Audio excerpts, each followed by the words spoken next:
রাজধানীর উত্তরায় milestone school and কলেজে বিমান বিধ্বস্তের ঘটনায় পুড়ে অঙ্গার হয়ে যাওয়া 5 মরদেহের পরিচয় ডিএনএ টেস্টের মাধ্যমে শনাক্ত করা হয়েছে। বৃহস্পতিবার 24 জুলাই সিআইডির বিশেষ পুলিশ সুপার জসিমউদ্দিন খান এই তথ্য নিশ্চিত করেছেন।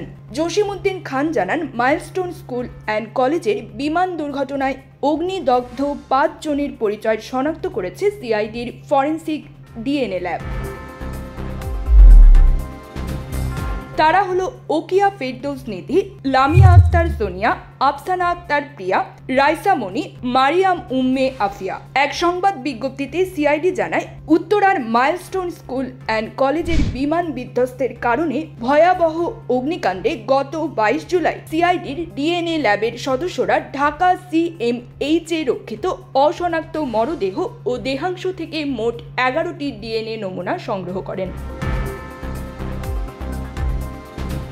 এই নমুনাগুলো বিশ্লেষণ করে মোট 5 নারীর ডিএনএ প্রোফাইল পাওয়া যায়। নমুনা থেকে প্রস্তুত করা প্রোফাইল ও ঘটনার পর থেকে 23 জুলাই পর্যন্ত 5টি পরিবারের মোট 11 জন সদস্যের প্রোফাইল বিশ্লেষণ করে 5টি মরদেহের পরিচয় নিশ্চিত হওয়া গেছে।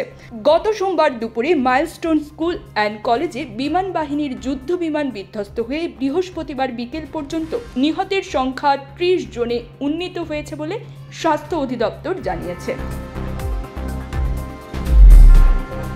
News desk, TGD world.